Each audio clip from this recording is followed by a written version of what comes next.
está. Ahí está. Ya quedó. Sí, gracias, maestro. Ha quedado perfecto, muy bien, Wilmar. Bueno, pues, buenos días. La semana pasada platicamos sobre glioblastoma IDH nativo o wild type o no mutado. Y bueno, pues ya platicamos sobre las características.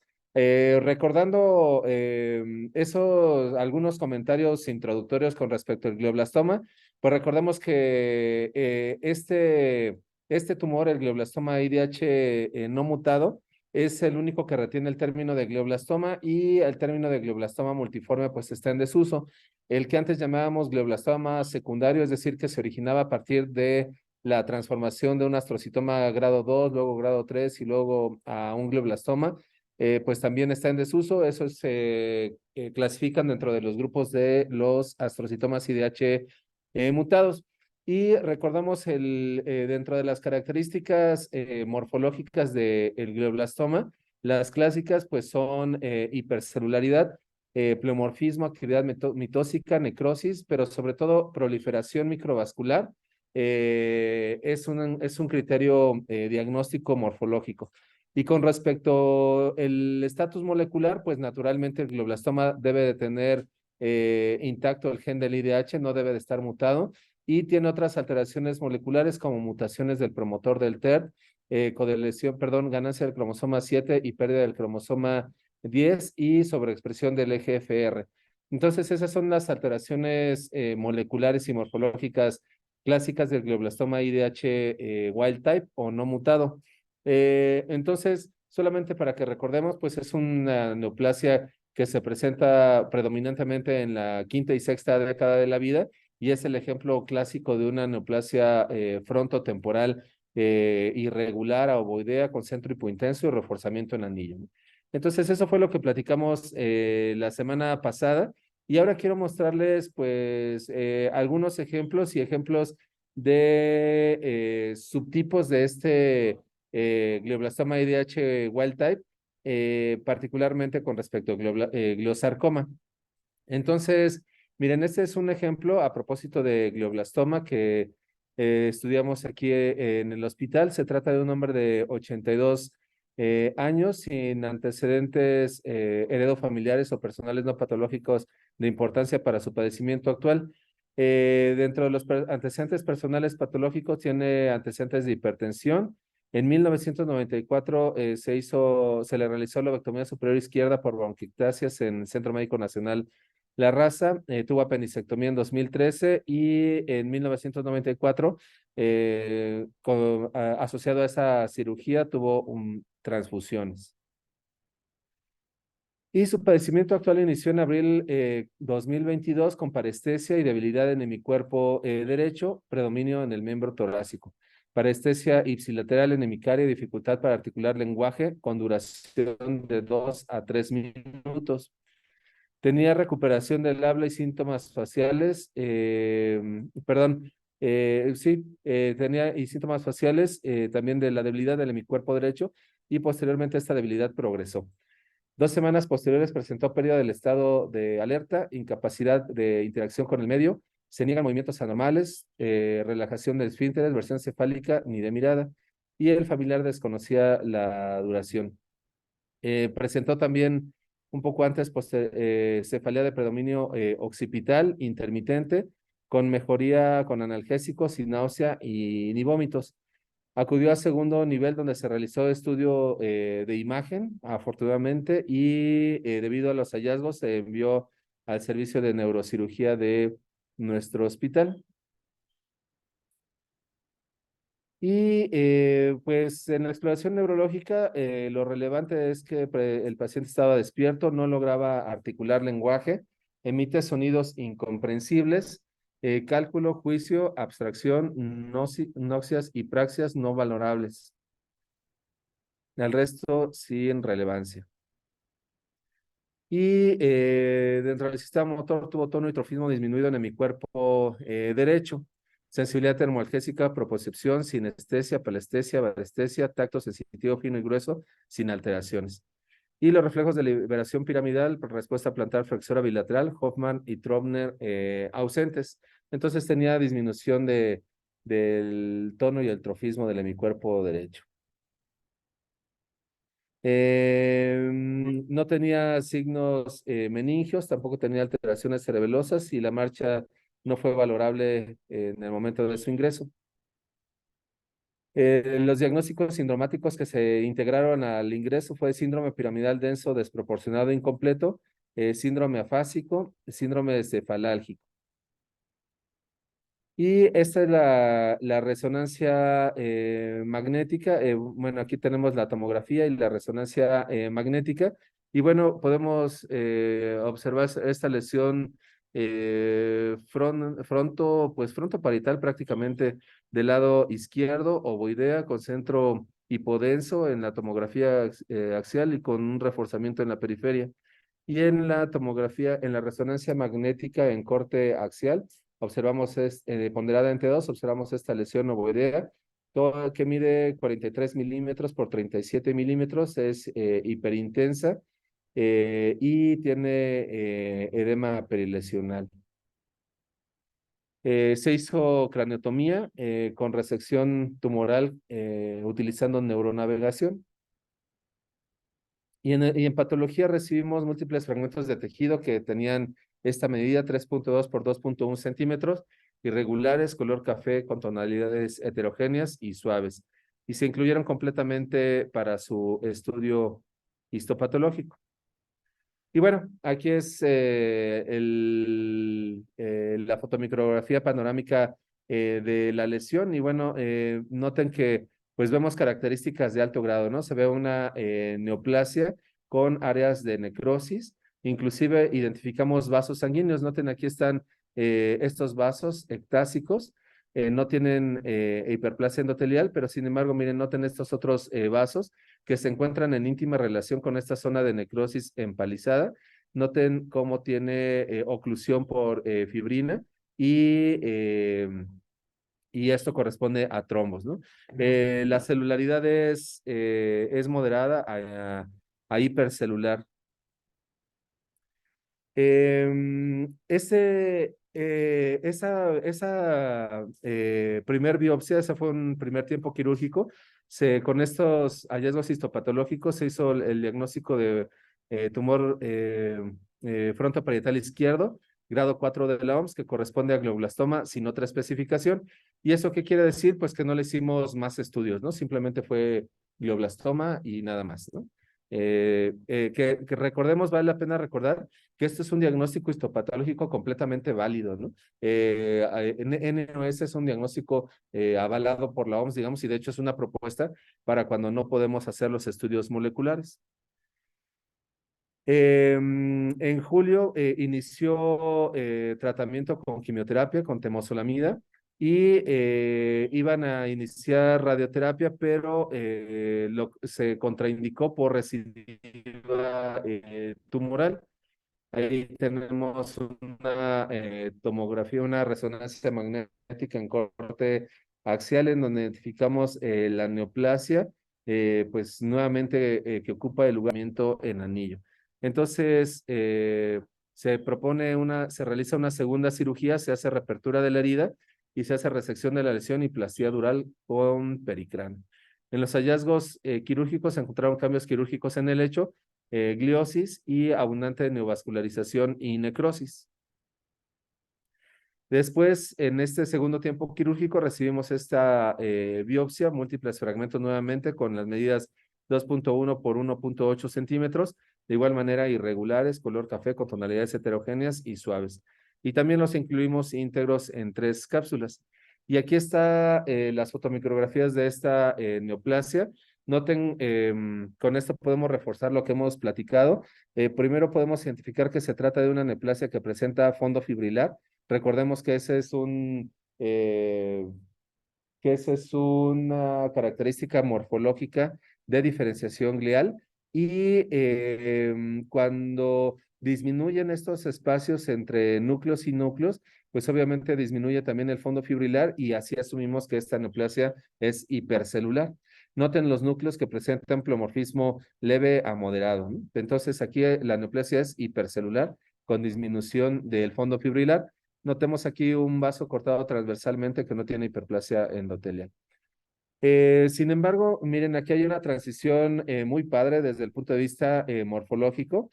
Toda esta región corresponde a proliferación microvascular. Noten los vasos que proliferan en una superficie neoplásica corta. Hay proliferación microvascular, los vasos son pequeños, irregulares.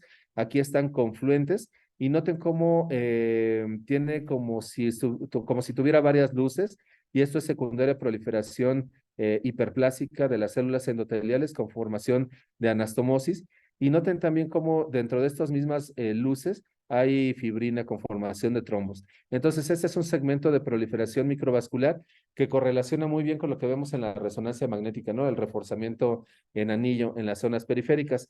Hacia esta porción, noten que hay sustancia gris cortical, y hacia esta región, hacia la parte superior de la fotomicrografía, pues nuevamente vemos la neoplasia hipercelular. Entonces, noten esta proliferación microvascular, que recordemos es criterio diagnóstico morfológico de glioblastoma, y también en el caso del astrocitoma IDH mutado, cuando hay proliferación microvascular, eso lo gradifica como 4 en el contexto de la mutación del IDH. Aquí vemos nuevamente esta neoplasia hipercelular. Noten los vasos, la proliferación de estas células endoteliales y cómo forman puentes anastomosantes con formación de nuevos lúmenes. Entonces hay hiperplasia endotelial. Dicho sea de paso, la OMS a la hiperplasia endotelial no lo utiliza como criterio morfológico, pero sin embargo, tómalo en cuenta porque eso es un criterio de alto grado. Y noten la hipercelularidad. Espero puedan notar en este segmento, miren aquí, cómo hay una zona como eosinófila que a lo mejor nos haría pensar que empieza un segmento de necrosis. Y bueno, pues aquí está la neoplasia, hipercelularidad, fondo fibrilar. Y miren, ahora vamos desde gran aumento hacia menor aumento. Y miren, estoy seguro van a poder identificar esta característica de este glioblastoma. Nos vamos a alejar. Noten cómo empiezan como a organizarse de una manera un tanto festoneada las células. Perciban por favor los vasos y chequen a menor aumento, que todo esto corresponde a un dato muy característico, ¿no? De glioblastoma, que estoy seguro ya lo identificaron, que es necrosis empalizada, ¿no? Entonces, este caso se los quise mostrar porque es un ejemplo muy, muy padre, así súper representativo de necrosis empalizada. Noten inclusive cómo forma hasta proyecciones a manera como de lengüetas hacia el centro necrótico, y esta necrosis empalizada es muy característica. Pero recordemos, no es exclusiva del glioblastoma. Y aquí miren, se ve muy bien esta zona periférica. Esta panorámica nos permite percibir muy bien la lesión. Chequen aquí, este segmento corresponde a la profundidad, a un surco. Aquí hay una circunvolución y todo esto corresponde a otra circunvolución. En esta región es la región cortical, que naturalmente tiene infiltración por células neoplásicas. Sin embargo, en este momento no se percibe hipercelular, pero hay algunas poquitas células neoplásicas por acá que vimos hace ratito. Después vean cómo hay como una transición a esta zona profunda y esta importante, y después se continúa con esta zona hipercelular con necrosis empalizada. Este caso es muy, muy padre y muy, muy ilustrativo de estas características. Y miren, todavía nos alejamos un poquito más y se perciben muy bien eh, estas características que les acabo de comentar. Y miren, inclusive aquí en el montaje se ve como perfecto, ¿no? Noten, aquí está la circunvolución que les acabo de mostrar hace un momento, y noten cómo desde la gran panorámica podemos observar esta necrosis empalizada, y aquí zonas de necrosis cartográfica. Este es un caso muy, muy representativo de necrosis empalizada. Y bueno, pues obvio, aquí en este caso recordemos que es un segundo momento quirúrgico. Aquí pues hicimos inmunomarcación con proteína ácida glial fibrilar, que pues naturalmente pues es positivo. Miren, nos acercamos. Aquí podemos observar en la periferia de los vasos cómo hay inmunomarcación. Y de hecho, fíjense que esto se me hace como muy, muy particular. Estos son vasos neoplásicos. Y obviamente la celularidad en la periferia, pues son células neoplásicas también. Espero puedan percibir como en la periferia del vaso, como que hay un aumento de la inmunomarcación de la proteína ácida glial fibrilar, ¿no? Entonces, en un contexto normal, pues los astrocitos fibrosos emiten prolongaciones hacia los vasos que forman la barrera hematoencefálica, ¿no? Entonces, esto yo lo interpreto como una especie de símil, pero neoplásico, de esa barrera hematoencefálica. Y lo que voy a decir es simplemente como un pensamiento, hipótesis, si lo quieren llamar así, pero vean esto, pues también a partir de estos vasos, pues obviamente hay flujo sanguíneo y esta barrera hematoencefálica neoplásica, pues seguramente debe de proteger también a esta celularidad ante agentes quimioterapéuticos, ¿no? Es una de las barreras que tiene la terapéutica para esta neoplasia. Bueno, pues miren, hacemos mayor aumento y noten el fondo fibrilar que veíamos hace un momento con el HE, se ve muchísimo mejor con la proteína ácida glial fibrilar y un control interno negativo, pues son los vasos sanguíneos, que esos naturalmente son negativos. Y el OLIC2, recuerden que pues en la actualidad vale la pena marcar con doble marcador glial, en este caso OLIC2, y vean el patrón de inmunomarcación. Noten estas zonas que presentan necrosis, cómo el OLIC2 se pierde. Yo asumo que debe ser por los cambios isquémicos, pero en algunas zonas en donde todavía hay mayor viabilidad neoplásica, el OLIC2 es positivo, ¿no? Esto lo interpretamos como positivo. Aquí, en este caso, el ATRX está retenido, como podemos observar. Noten todos los núcleos con inmunomarcación intensa del ATRX. Solamente para que recordemos el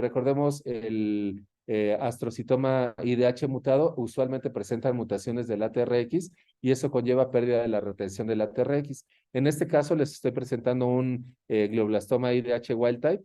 Entonces, la retención del ATRX, pues, es esperada. Y el KI67, pues, naturalmente está elevado. La elevación del KI67 puede ser muy variable, desde algo muy bajito como 5% en un glioblastoma hasta 40%, ¿no? Aquí también está elevado por lo menos a más del 5%. Y el IDH, recordemos, está dentro de las mutaciones, el IDH1R132H es la mutación que se presenta con mayor frecuencia de un 90 a un 92% aproximadamente. Y recordemos que hay mutaciones no canónicas, es decir, poco frecuentes o raras, diferentes a estas, o bien que la mutación también puede estar en el gen del IDH2. En este caso, el IDH fue negativo y aquí les pongo en recuadro la foto del control para que puedan percibir la inmunomarcación positiva para el IDH-R132 en este testigo. Entonces, la inmunomarcación fue adecuada y este lo interpretamos como un glioblastoma. En este caso se trata de una recidiva. ¿Se acuerdan que estaba en el lóbulo frontoparietal? Era de localización frontoparietal izquierda. Naturalmente es grado 4 de la OMS. Aquí es un estatus clínico. A propósito de que alguna comentario o pregunta que hiciste, David, en las charlas anteriores. Mira, por ejemplo, aquí esto no está, la OMS no lo cita, ¿no? Pero a mí me parece importante ponerlo para que cuando lo lea la neurocirujana, el neurocirujano o el neurooncólogo, pues le demos un poquito de más información integrada. Y recordemos que la inmunohistoquímica es un estudio molecular.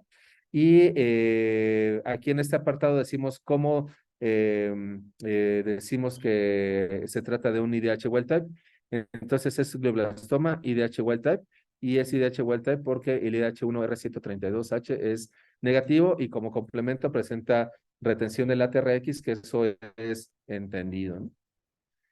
Y bueno, estas son las características que ya habíamos comentado, no las voy a repetir, ahorita solamente quiero ilustrarles algunos ejemplos.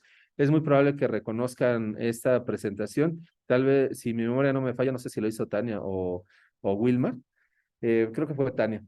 Pero miren, aquí me voy a tener en este cuadrito nada más para que recordemos estas características del glioblastoma IDH mutado versus el IDH wild type.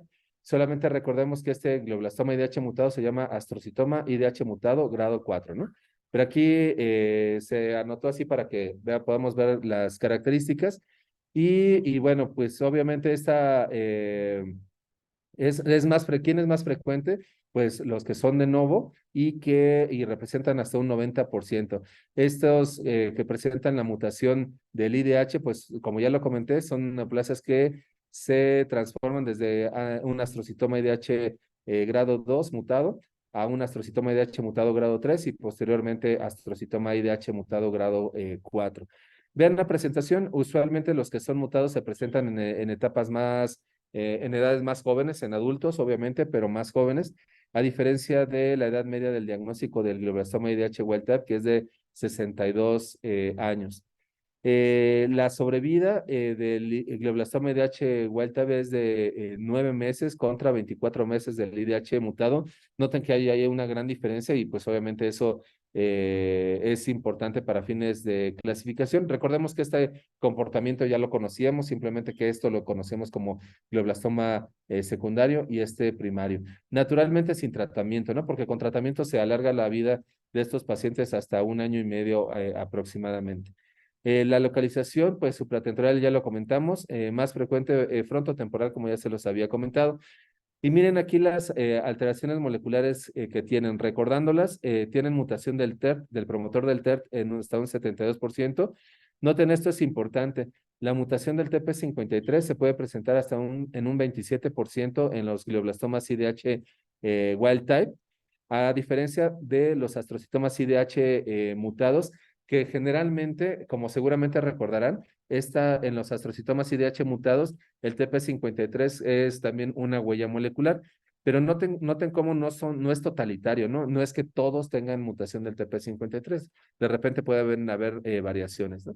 La mutación del ATRX también es una característica en los astrocitomas IDH mutados en general, y esto es raro en los glioblastomas IDH wild type, como en el caso que les acabo de presentar, recordarán que tenía retención del ATRX, ¿no? Entonces ahí se correlaciona muy bien. Otra característica que tienen los glioblastomas IDH wild type es que tienen amplificación del gen del AGFR hasta en un 35%. Y vuelvo al mismo punto. Recordemos que esto no es totalitario, sino que cuando lo tiene, pues obviamente eso se gradifica como grado 4 y se clasifica como glioblastoma IDH wild type. Y pueden también tener mutación del PTEN hasta en un 24%. Y miren, me gustaría que hiciéramos aquí una pequeña reflexión. A propósito de el glioblastoma. Por ejemplo, cuando vemos glioblastoma, un glioblastoma usual tradicional, ¿no? Y glioblastoma IDH wild type y que pues es un adulto, etcétera. La realidad es que con criterios histológicos y la inmunohistoquímica podemos llegar al diagnóstico de glioblastoma IDH wild type. Si no tenemos la inmunohistoquímica, glioblastoma sin otra especificación. Y si cumple todo el resto de los criterios epidemiológicos, edad, pues como que no hay mayor problema, ¿no? Es decir, ese tipo de neoplasias tan clásicas, difícilmente buscaríamos la mutación del promotor del TERT, difícilmente buscaríamos la amplificación del EGFR o le haríamos a lo mejor un FISH para buscar la ganancia del 7 y la pérdida del 10, ¿no? Entonces, difícilmente. Eh, el punto también a reflexionar es que pensemos en los que son, en los que dice la OMS, que pueden tener un perfil molecular. Entonces, en esos hay que tener como cuidado, primero, porque histológicamente yo pienso que sí nos dan avisos. Y segundo, es que piensen en hacer estas alteraciones moleculares, necesitaríamos secuenciación de nueva generación en donde haces una secuenciación masiva, o si lo hacemos uno a uno, pues va a implicar un gasto muy elevado, o sea, a lo mejor puede elevarse los gastos hasta, no sé, voy a dar un cálculo seguramente erróneo de 25,000, 30,000 pesos para hacerlo. Entonces, hay que ser hay que reflexionar en la manera en que utilizamos la biología molecular. E insisto, la histología, la morfología no ha sido suplantada por la biología molecular. Lo podemos predecir muy bien. Y bueno, aquí están las otras características, solamente para recordar la nomenclatura. En 2007, que fue cuando yo me ingresé al estudio de estas neoplasias, pues los llamábamos primario, al que era de novo. El maestro Olvera citaba esto como que era un tumor maligno desde chiquito, así lo llamaba, ¿eh? Y el otro es el glioblastoma secundario que se va transformando. En 2016 se hizo la división entre IDH wild type IDH wild type para el glioblastoma primario e IDH mutado para el que se iba transformando. Y en 2021, como les platiqué, el único que retiene el término de glioblastoma es el que tiene el estatus wild type del IDH, y a este ya no lo llamamos glioblastomas secundarios, lo llamamos astrocitoma IDH mutado grado 4.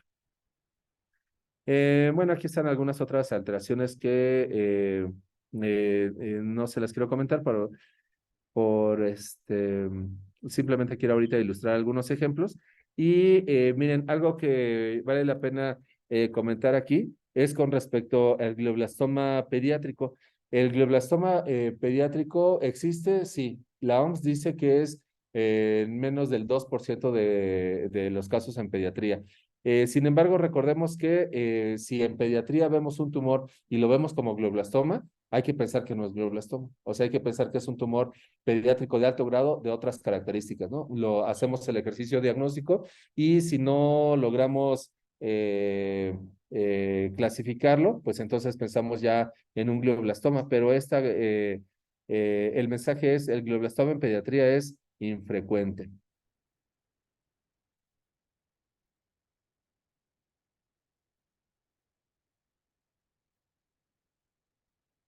Perfecto.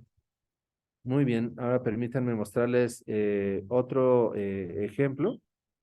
Y miren, este ejemplo se los voy a mostrar así como que en dos partes porque, eh, perdón, les voy a mostrar este ejemplo en dos partes. Este es un caso que vio el doctor Castellanos. Y miren, permítanme mostrarles primero las características clínicas resumidas y la resonancia y las características histopatológicas. Miren, este caso lo trabajó el doctor Castellanos con los residentes de neurocirugía Carlos Pérez Limón y Daniel Reyes García. Es una mujer de 62 años. Que tiene estos antecedentes personales no patológicos. Perdón por ser como breve, quiero llegar directamente al caso. Tiene estos antecedentes quirúrgicos, los que nos competen. Es una craneotomía y resección de lesión en 2021 en nuestro hospital. Y con un reporte histopatológico que ahorita les platicamos, fue el B21-4312. Y tenía también hipertensión y diabetes mellitus. Y su padecimiento actual en esta ocasión lo inició en julio del 2022 con alteraciones del lenguaje, dificultad para la emisión del lenguaje de manera esporádica. Posteriormente, en la tercera semana de julio, se agrega cefalea frontal izquierda sin irradiaciones, sin atenuantes. 4 de 10 y sin náusea ni vómito. El Glasgow estaba en 14 y la fuerza era 4 de 5 generalizada y el resto sin alteraciones. Y esta es la resonancia magnética en cortes axiales, pondrás en T1 con contraste y en T2. Y pues como pueden ver, pues tiene un aspecto de alto grado, ¿no? Una lesión irregular con centro hipointenso, reforzamiento. Fíjense algo muy curioso, aquí no se ve un reforzamiento como en anillo, ¿no? Sino simplemente se fue un reforzamiento periférico, sí, pero pues un tanto irregular. Entonces, pues es una lesión de alto grado y claro, hay que tomar en cuenta también que tenía una cirugía previa, como recordarán. Entonces, pues es una lesión de alto grado. Y les voy a mostrar ahora, perdón porque está partida la presentación, la 3826 es esta. Y miren, les voy a mostrar las características morfológicas.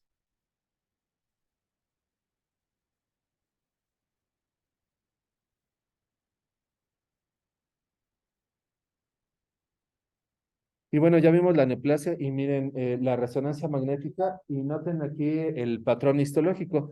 Fíjense que yo creo que lo podemos comparar ahorita con lo que vimos el glioblastoma como tradicional, usual que vimos ahorita, ¿no?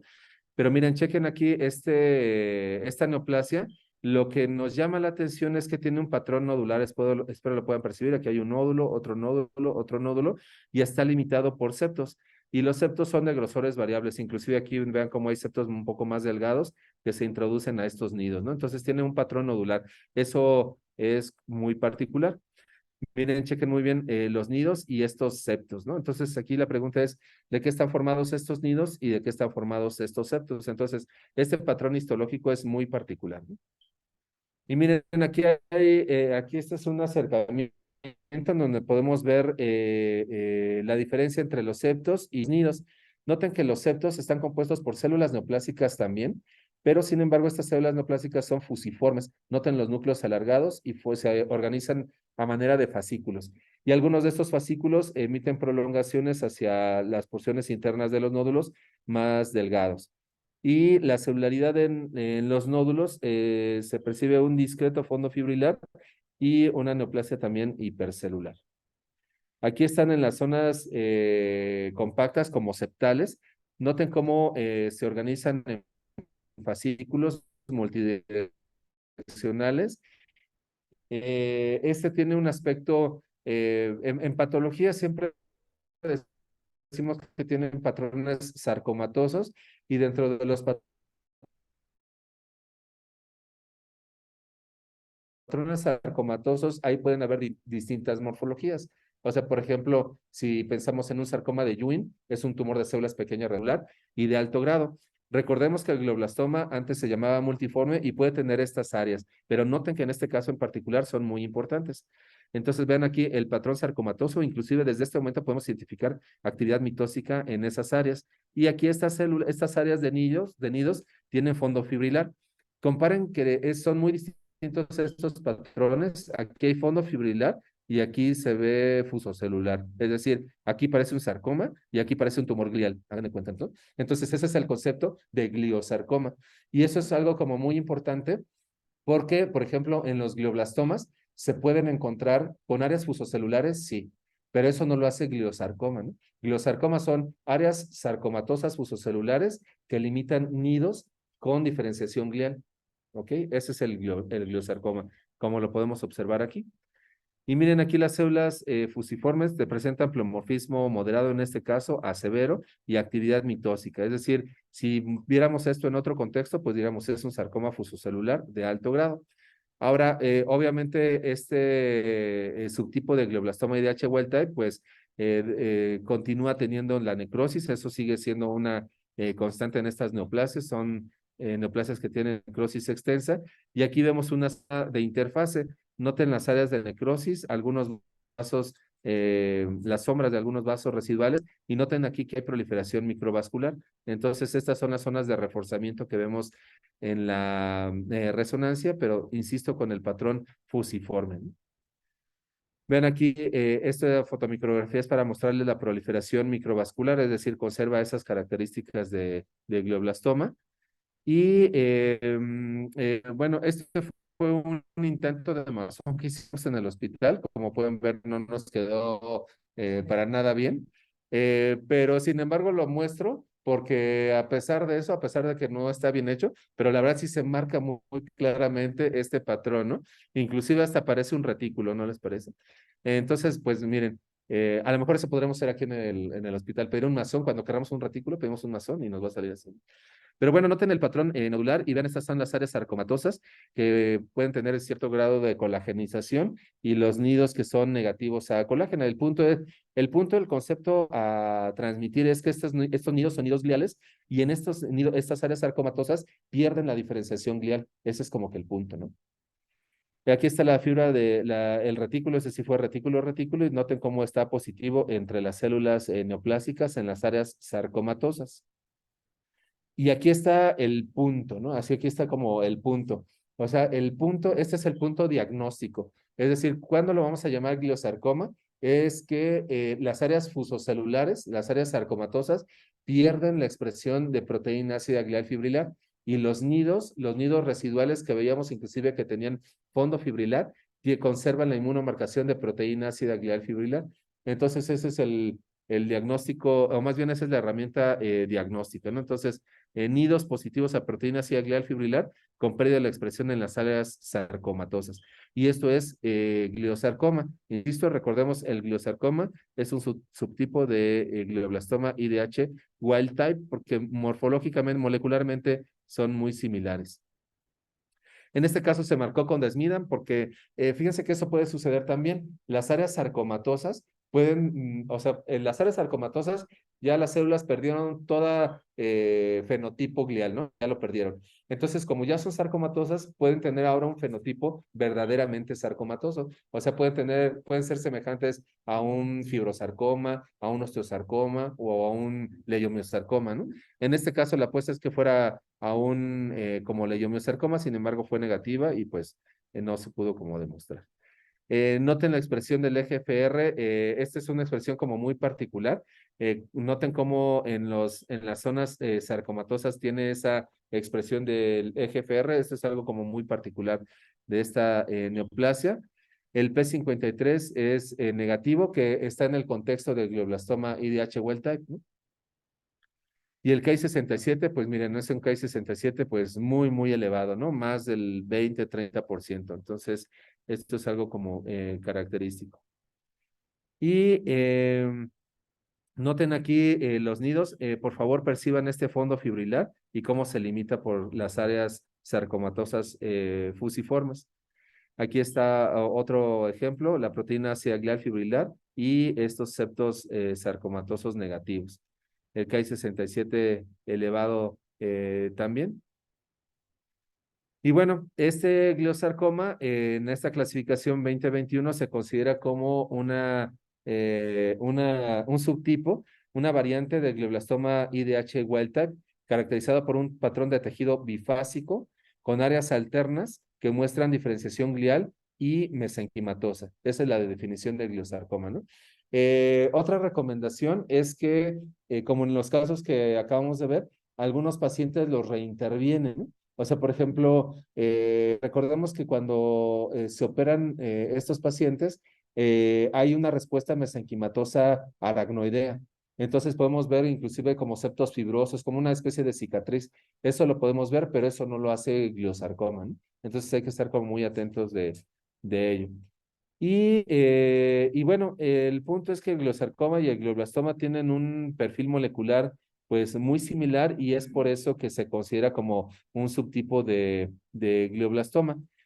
Y, eh, y bueno, este artículo en particular buscaba identificación de algunas otras alteraciones moleculares como mutaciones en el gen de la neurofibromatosis tipo 1 y también expresión de PDL1 y el ligando de PDL1. Esto tómalo en cuenta porque pues es inmunoterapia utilizada en muchos tumores, particularmente de pulmón, pero en sistema nervioso todavía no hay una prueba fidedigna de que funcione. Entonces, en el sistema nervioso sigue siendo un gran reto diagnóstico. Dentro de otras alteraciones moleculares que pueden funcionar como blancos terapéuticos son el NTRK, que hay fármacos dirigidos contra esta mutación. El pequeño detalle es que el sistema nervioso, esta mutación se presenta en menos del 1%, es una mutación como muy, muy rara.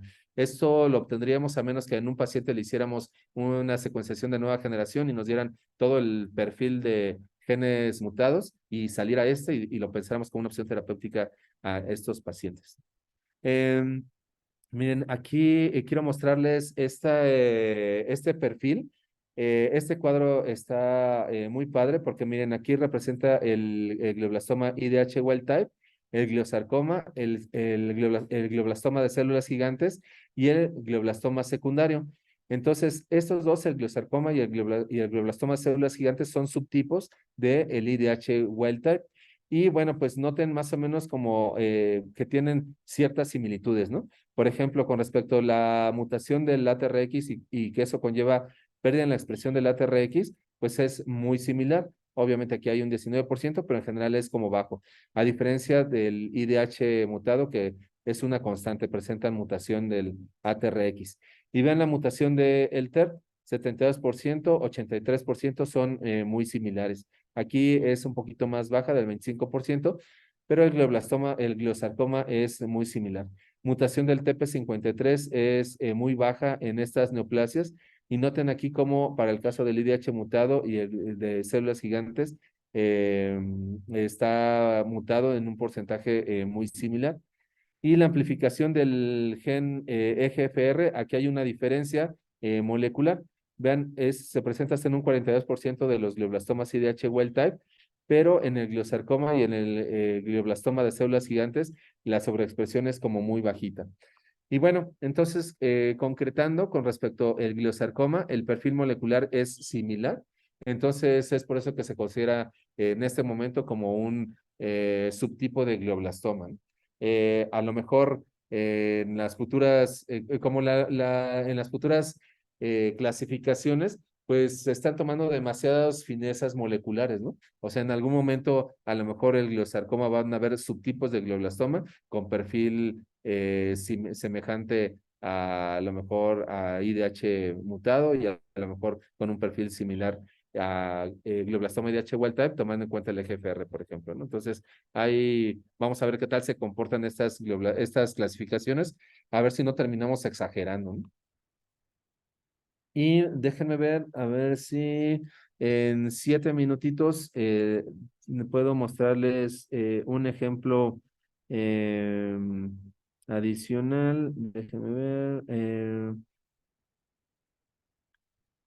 Glioblastoma wild type, gliosarcoma, glioblastoma, gliosarcoma. Bueno, miren, este es un caso que trabajó la doctora Zoe Chávez, residente de neurocirugía de este hospital. Bueno, o creo que ya acabó, quién sabe, ya no sé. Pero bueno, miren, es un hombre de 67 años. Tiene un reporte histopatológico en 2020 con diagnóstico de gliosarcoma en medio privado. Y bueno, empezó su padecimiento actual con cefalea, disminución mayor de la fuerza de mi cuerpo derecho, imposibilidad para emitir el lenguaje. Y perdón por brincarme un poquito los datos. Solamente voy a ir concretamente a la resonancia.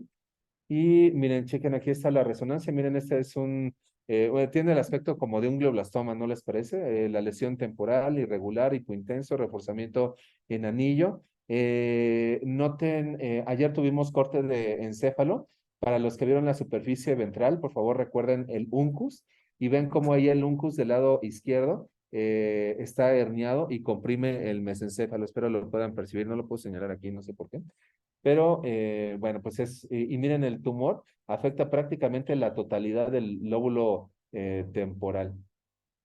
Y miren, aquí la doctora Zoe nos puso un videíto, pues nada más para ver un sitio previo de la resección. Y déjenme mostrarles las características histopatológicas que aquí están. Y miren, este caso está padre por el componente mesenquimatoso. Miren, aquí se ve una neoplasia hipercelular. Creo que no podemos decir más desde este aumento, pero noten aquí cómo se ve un aspecto como mesenquimatoso, inclusive parece como una cicatriz. Noten fascículos colagenosos multidireccionales. Y miren, este es el punto al que quiero llegar, que está como muy padre. Noten hacia el extremo izquierdo de la pantalla cómo hay una zona de necrosis con un vaso trombosado. Estoy seguro ya lo vieron, ¿verdad? Se los describo porque no puedo señalar. Y noten al centro, ahí está la zona de hipercelularidad, pero desde aquí se ve una matriz extracelular como muy particular, ¿no? Se ve una zona eosinófila que no es necrosis, todavía tiene núcleos en el interior. Vamos a ver esa zona. Y miren, chequen aquí. Esta zona es como muy particular. Noten aquí como las células neoplásicas como que cambian de perfil, ¿no? Dicen, no, pues ya no soy astrocito, ahora quiero ser otra cosa, ¿no? Entonces cambia su switch mental genético y entonces ahora sintetiza matriz extracelular, pero esa matriz extracelular la va sintetizando, pero además Empieza a sintetizar matriz extracelular y además se da cuenta de algo, que se queda rodeada y atrapada por la matriz extracelular que ella misma produce, ¿no? Y esa matriz extracelular pues es colagenosa y se queda atrapada y se queda atrapada en un pequeño espacio como si formara una laguna, ¿no? Entonces esta matriz extracelular ya es como muy característica, ¿no? Es una matriz extracelular con un aspecto eh, óseo, tiene ya un aspecto muy similar a osteocitos y pues esta es una matriz extracelular similar a osteoide.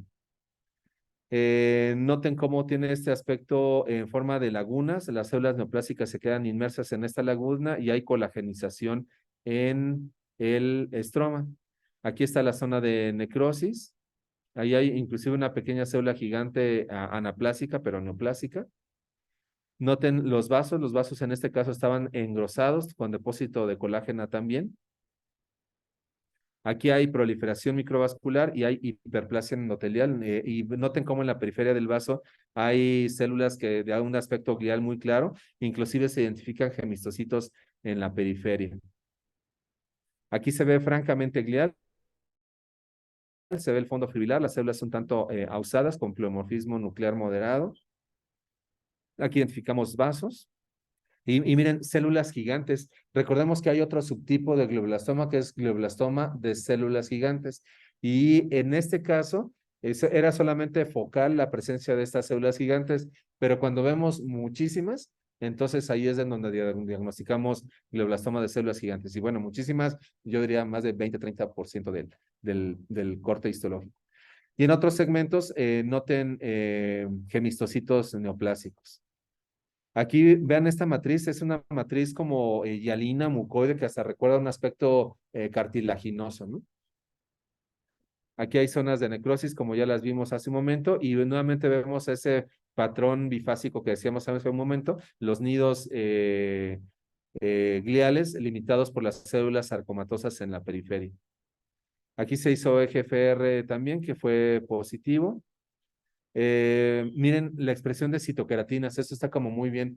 Hay que estar como que es muy superbuzos caperuzos porque el glioblastoma puede expresar citoqueratinas también. Recuerden que puede diferenciarse a distintas líneas celulares e inclusive hay un tipo de glioblastoma que se conoce como adenoide o cambios adenomatoideos que puede confundirse con una metástasis inclusive.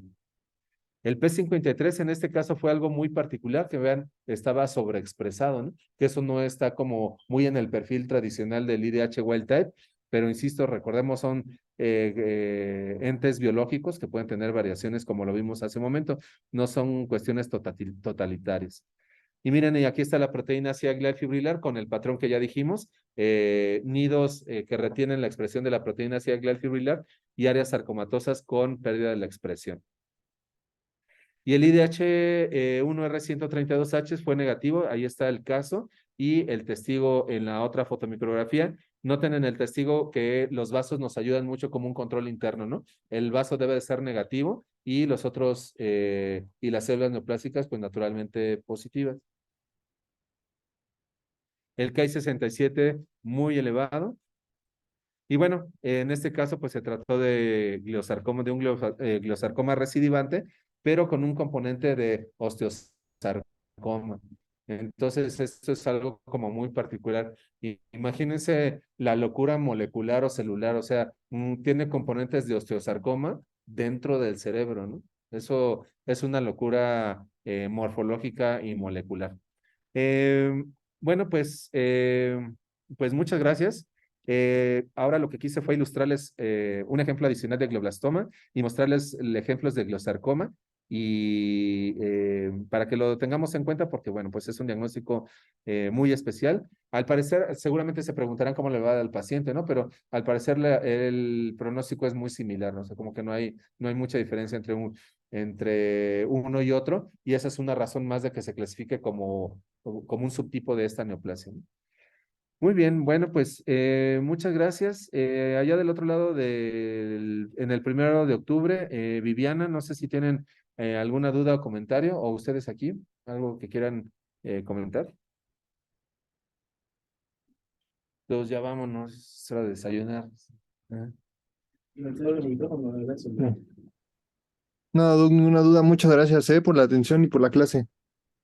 Ok, perfecto. Bueno, muy bien. Entonces, nada más recuerden lo que vimos hoy es gliosarcoma y resumiendo estos 50 minutos, nidos gliales limitadas por áreas sarcomatosas con pérdida de la expresión de proteína ácida glial fibrilar. Muy bien, pues muchas gracias. Que tengan muy buen día. Nos conectamos el siguiente jueves.